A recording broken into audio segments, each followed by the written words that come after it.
Alright guys, so I know in this channel we normally talk about music videos, we talk about like the scene, camera gear, we also talk about clothing brand videos, promo videos, all that good stuff, right? But one thing I normally haven't talked about on this channel is weddings. I think I've only made one video about weddings, and I shoot a lot of wedding videos throughout the year. I have a separate company called Tailored to the Heart, so I feel like I should start implementing them. I just don't want this channel to go all over the place, but at the same time, that's the way I shoot. I shoot a little bit of everything, and if I can help you guys in some way, I want to. So today we're gonna talk about weddings and really just give you guys advice and tips on things that I've seen and mistakes that I've done in the wedding game, so you guys don't make the same mistake. This video right here is gonna be basically more towards filmmakers rather than photographers. So yeah, stick around. Let's get started on this topic. You're my sunshine every morning, light up every moment, make my every dream come true. Alright, so the first thing we're gonna start with is audio, because audio is very crucial when it comes to filmmakers. If you guys shot weddings before, you know how crucial it is, you know how scared we get. We triple check, quadruple check, make sure it's recording. We get very crazy with it because it plays a big role. If there's vowels, if there's speeches, you know how important they are. The first thing that I want to talk about and just recommend, if you guys are in the market for audio, or you guys are thinking which one to get for your weddings, I would highly recommend the Zoom H6. The reason for it is it's very easy to use. This is the one that I connect onto the DJ soundboard, and this is the one that I normally try to make it as my A audio. It's very easy to use. Literally, you just like tap 1, 2, 3, 4, whatever channel you plan on using, adjust the knob to the level that you want, and from there, just press record right before the ceremony for the vows or during the speeches. It does suck a lot of power when you're shooting, when you're using it on weddings, so keep that in mind. Make sure you have extra batteries. It takes 4 AA batteries, so just make sure you have enough. But the downfall with this recorder is if something goes wrong with the DJ, because normally they go wireless when it comes to the mic for the ceremonies, they might lose connection or things can go wrong. Never just rely on this. If everything goes well, I do use the audio from this, because again, the audio just sounds super crisp off this compared to the backup that I have. Today, I ask you to be my wife. I join my life to yours, not simply as your husband, but as your friend, your lover, your biggest supporter. For B audio, it's gonna be the Tascam DR10s. I have this on the bride, the groom, and the officiant, and this is all on them. So this is gonna be for sure, it's gonna capture it. Today, I ask you to be my wife. I join my life to yours, not simply as your husband, but as your friend, your lover, your biggest supporter. This is a lot easier to use because you just press record, just put some settings, make sure you have the backup audio recorder on. So you have 2 different audio files. One's gonna be a little bit lower, so in case one was to peak, you do have the backup audio file. So again, this is very easy to use. This is the white one that I have. I placed this on the bride, and the way I go about miking it, I bought this strap. Again, I'll have everything linked in the description below in case you guys are interested, and hopefully I remember where I bought this. It wasn't on Amazon, I think. But it comes with this strap. You basically wrap it, so normally I have my girl, she wraps it around the bride, just because it's kind of awkward for a guy to do it. Before she started helping me, I hate when I had to tell the bride just because it felt awkward. But wrap this around the thigh, and it has a pocket right here. And this is where the Tascam DR10 will go. And the way it works is you have these little sticky things. It's like 3M double-sided. I think they're called the right coat. And you just place it on her, and basically from there run the wire down, and it'll be on her thigh, and that's pretty much it. So that's how you mic the bride. You are smart, assertive, grouchy, when hungry, stubborn, loving, caring. The groom is easy, obviously. You just put it in one of his pockets.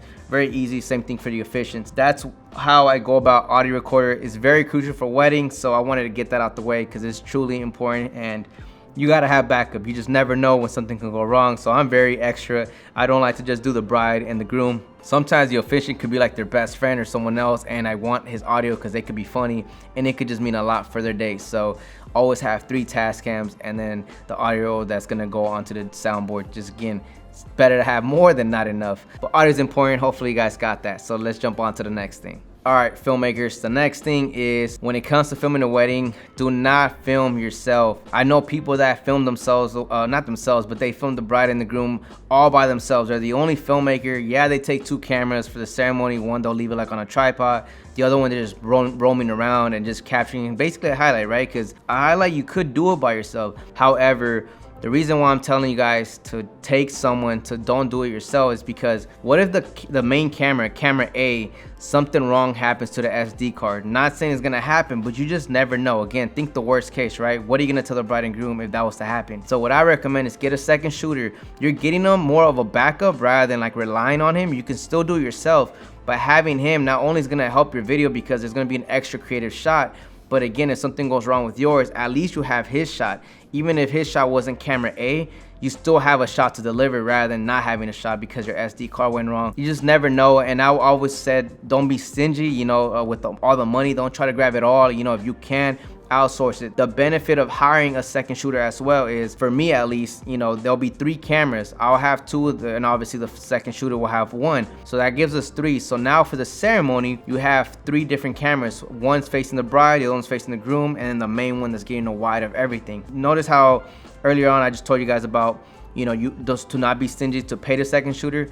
Well, you're gonna pay the second shooter, but you're gonna get paid back from it. You guys are paying the second shooter whatever, $400 or $500. The one thing that I've encountered many times in my past weddings is the bride and groom sometimes they end up hitting me up like 2-3 weeks later that they want the full traditional video, as far as like, you know, they want a 30-45 minute video, meaning they want the full ceremony, they want the full speeches. And having 3 angles, you know, you're able to do it, opposed to doing a highlight by yourself. You're only gonna have basically a tripod and then your little roamer, but it's not a complete traditional video. So what I normally offer is traditional video that they can always add later on, and that, you know, that might be $500-$600. So basically you just made the money back in order to pay the second shoot that you got. So you really didn't lose out on anything, and he helped you, or she helped you a lot more to get a better video for your wedding. So again, you know, hiring somebody, yeah, you have to pay them, but if the bride and groom ends up wanting that after, and you can always tell them just to make sure, you know, that's gonna bring money back. And it's happened more times than not for me. So again, you're not gonna lose out, and it's only gonna honestly give you more jobs because your videos are gonna come out 10 times better, because now you have 2 creative shots than just 1 filmmaker. It doesn't matter the budget. If you guys are just starting off and it's like $700 to $800 wedding, dude, just pay someone $200, and it's better to freaking save yourself than to have a problem that you don't want to deal with. Because I would never want to be that situation, contacting the bride and groom and telling them your files are lost. You don't want to be that guy. I'm pretty sure you guys are thinking it right now. So again, hire a second person. Highly recommend this. It's actually very valuable to do so. All right, so now the next thing that I can tell you guys is make sure you guys have a schedule in place upon the day of your wedding. I know sometimes the bride and groom, they don't hire or they don't get a coordinator, so it might be thrown a little bit all over the place, especially for the Hispanic side. I'm Hispanic, so sometimes they don't get a coordinator, and we end up basically, you know, fixing the day, and just kind of like we start controlling when it's what and stuff like that. But highly recommend to try to set up a schedule. So if they don't have a coordinator, set a schedule with them. But if they do have a coordinator, make sure with the coordinator you kind of talk to them about, you know, when is the intimate shots gonna happen? When is the ceremony? Is there any way that, you know, in the schedule where I have 25 minutes where I can like basically leave the prep, and I'm gonna have time to set up my tripods, I'm gonna have time to set up my audio recorder. It's just rushing is not a good thing. So it's good to talk with the bride and groom and set up a schedule that works for you and for them. Just make sure you guys try to set up a schedule where important things for you need that time. So just talk with them on that. That's all I can say. Okay, so the next thing we're gonna talk about, and this is something, if you're a filmmaker and doing weddings, you know where I'm about to go with this. If you have not shot a wedding and you're watching this because you guys want to get a little bit of advice and tips, keep in mind, every photographer that you're gonna work with is not gonna be a good friend to you, meaning they're gonna give it 2 shits about what you gotta say. They might say like, oh, you know, they're gonna try to work with you. Before you know it, ceremony comes, they're all up in your way and they don't give a damn about you. They're just taking their shots and they're just worried about themselves. They don't care about you at all. He's not trying to be reasonable, and this happened to me more times than not. With that in mind, you know, try to talk with them. I will say get their number if you can. Try to talk with the photographer and see if there's a way where you guys can balance it. See how she shoots or he shoots, so you understand like where to be at or how you guys can counter those situations. Make sure just talk with the photographer, because yeah, not all photographers are gonna be nice. Even if you talk to them, they might just, to be honest, dismiss the conversation and go about their own way. So another thing on that is with the schedule that I was talking about just previous to this, make sure with the bride and groom you schedule your own time. So as a filmmaker, because I've been in situations where the photographer would just be with the bride and groom throughout the whole intimate shot with the bridal party. They're just shooting everything and they're not really giving you much, because they're thinking you know, we're grabbing video from their photos and that's cool. But no, sometimes we have different styles. Sometimes we want to capture different type of look. We want more organic. We don't want posy shots, like, you know, where they're posed. It doesn't look good. There's no motion. What I normally tell you guys is with the bride and groom, try to get whatever time you need, whether it's 15, 20 minutes, just with them. Let them know for the schedule. Yeah, if you don't know the photographer, you know, things can go wrong. And I've been on that side. So yeah, that's something that I can tell you guys. The next thing we're going to talk about is to understand that a wedding, the day is their day. It's not your day.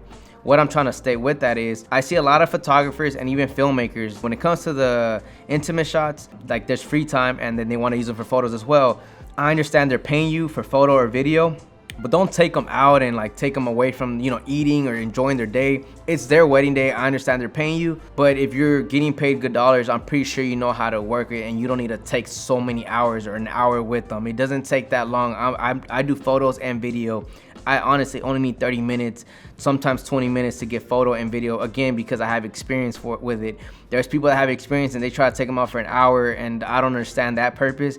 I feel like for a bride and the groom, you want to let them enjoy their day. You don't want to take too much of their time. You're getting paid the big bucks, so I feel like you should be able to get everything as fast as possible so they can enjoy their day, because they only do this once in their lifetime. So you want them to enjoy it and just be in the moment rather than be taken away from their moment. So that's a really crucial tip that I can tell you guys, and that's something that I really value when it comes to weddings. I try to get them 15 minutes, 20 minutes at tops, and then go about your day. I don't want to take away from them. That's where the second shooter will come in place, because when you have second shooter, you have the wide and you have the tight, 2 shots for everything you guys are doing. And as a matter of fact, we probably finish it within 10 to 12 minutes because me and my partner, we're quick on that because of the chemistry that we have. Same thing for photographer. You want to hire a second shooter just for ceremony through grand entrance or whatever. You know, again, it makes it a lot easier. Just keep that in mind. It's their day, not ours. That's another tip that I can tell you guys that they will value. Trust me on that. So the last thing that I will tell you guys, is funny because I have like little sticky notes here. That's the best that I can do to not forget things. It is to make sure you guys take battery chargers, because you never know when you might run out. You might think 6 batteries was enough. Somehow you killed 6 batteries and you still have an hour left for dancing or whatever the case is. So take your battery charger, and also SD cards. Take an extra. You just never know. Sometimes I've been in a situation where I took 2 128 gigabyte SD cards, but they wanted me to shoot so much that I ended up killing 2 128 gigabyte cards plus almost a 64 gig. That's overkill, but again, like, he hired me and that's what he wanted. Just take it. Again, you just never know. Extra SD cards is always a plus. And batteries, don't take 3 or 4. Make sure you have 6, and then, you know, you can always recharge them as you're going. That's really all I can tell you guys as far as, like, you know, the audio side, the experience, the advice and tips throughout the wedding day. In order to maximize your video to look as best as possible. And hopefully this video helped you guys. If there's anything else that I missed out on, leave it in the comments. I'll be glad to try to talk on that. And then also for a lot of you guys, if you guys have anything that I missed out on for other filmmakers, leave it in the comments below so they can get some, you know, some ideas, or some advice or some tips on it. Yeah, guys, hopefully you guys do like this video. I know it's a little bit off from music videos and stuff, but yeah, I do shoot weddings a lot, and it's something that it's fun to do. You get to drink beers with the bride and groom, enjoy, have a good time. It's stressful, but at the same time, if they're cool and you're cool with them, you guys all drink and it becomes a great day. So anyways, guys, hopefully you guys like it. Catch you guys on the next one. Peace out. Now I gotta drink a bang, because that's just what we do, especially for a wedding. Last of the day, if you guys stayed this long, make sure you guys drink a bang before the wedding, because honestly, it's crazy sometimes, and this will give you the energy to start the day energized as hell, because sometimes you can start super early and this will get you going. Coffee too, I mean, whatever you guys want.